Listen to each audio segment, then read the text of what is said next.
Right along here from Radio Row with the great William Anderson Jr. from your Houston Texans. Will, I know you're enjoying all this. I know you're enjoying, but you guys, I know, want to be in this game next year. So what's the focus, man? What's got to happen for you guys to be here next year? Yeah, man, we just got to do a better job of executing, man, and making sure that we're being all on the same page. And, you know, it's really just somewhere us, the players, making sure that we're sacrificing our time and making sure that we need to do what we need to do, set ourselves ahead, and make sure that we're going out there and competing to the highest level that we can.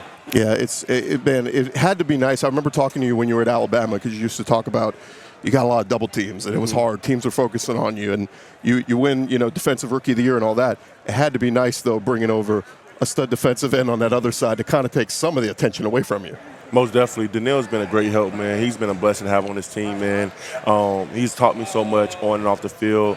The way he prepares, the way he's persistent, the way he's so consistent with his game, it rubbed off on me so much. And I took so much from him, just like working my hands after practice, working my hands during practice, on the sideline when the offense is going, how I'm taking care of my body, how I'm eating right. And he's just been unbelievable for me.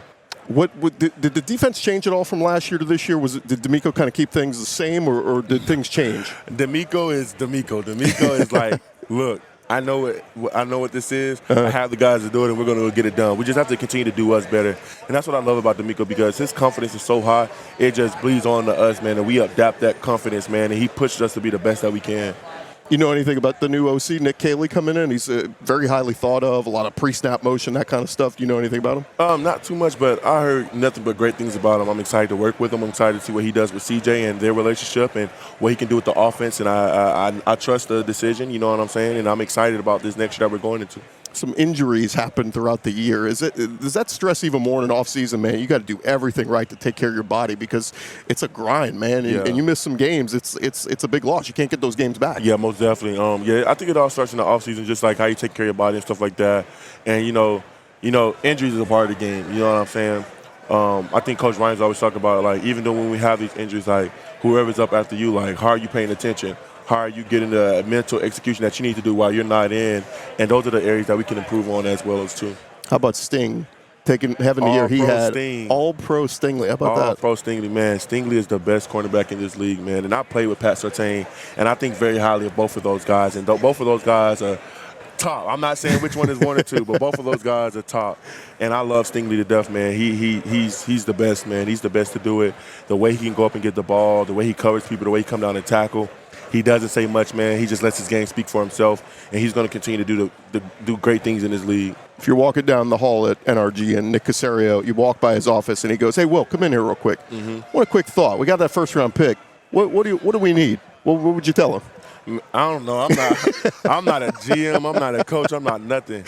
I'm just like, man, whatever y'all think needs to help to best win player the team. available, right? Whatever y'all need to help win the team, it don't matter to me. Whoever y'all get in here, I'm gonna love up on them. Yeah. And making sure that they have whatever they need in here, man. What'd you make of the year Joe Mixon had, man? They added such an added dynamic to the offense. Bro, Joe was the energy on that offense, man. The way he led that offense with CJ, man, the way he brought a spark to it, man, it was like none other, man. But he does that to the whole team.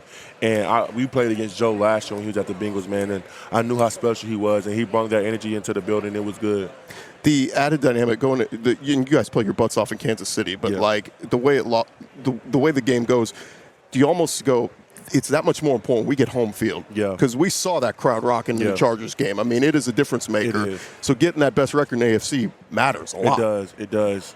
It's a lot of cold games you got to get on the road for, man. But like I said, we got to find a way to win. Those are what the good teams are doing. They're finding a way to win, and that's what we have to continue to do. All right, you've been in Houston now a couple years. Give me the best food spot. Best food spot in Houston. For breakfast, the Breakfast Club. Yep, it's a good one. Barbecue, I want to say, is it Hutchinson or Truth? It's one of the barbecue places. Oh, well, you can't go wrong with any of them. It's both. Those are like some of the places that I like a lot. Are you ribs, sausage, turkey? Ribs, just really ribs. Okay. It's pretty good. Yeah, it is. It's not bad eating. And you played in Alabama. They got good barbecue there, They do. too. Well, I didn't even really eat the barbecue that much in Alabama. Yeah. Well, I mean, you were busy sacking dudes and having fun in college. When you're not playing football, what are you doing? I love fishing with my dad. Me and him go fishing all the time, man. Around Houston or back? No, back in Georgia, anywhere. Okay. We go down to Florida and go fishing, man, and it's been great. Like, that's just my peace of mind, my calmness. That's been really good. Redfish, bass, what do we catch? Bass, largemouth bass. Ooh. What do you use for a lure? Carolina rig, and some of them we use shad, minnows, all those different type of things. And you get out there early? Yep, we got out there early. Right when the sun's coming up. Right when the sun come up. Because if you don't, it'd be too hot. Yeah.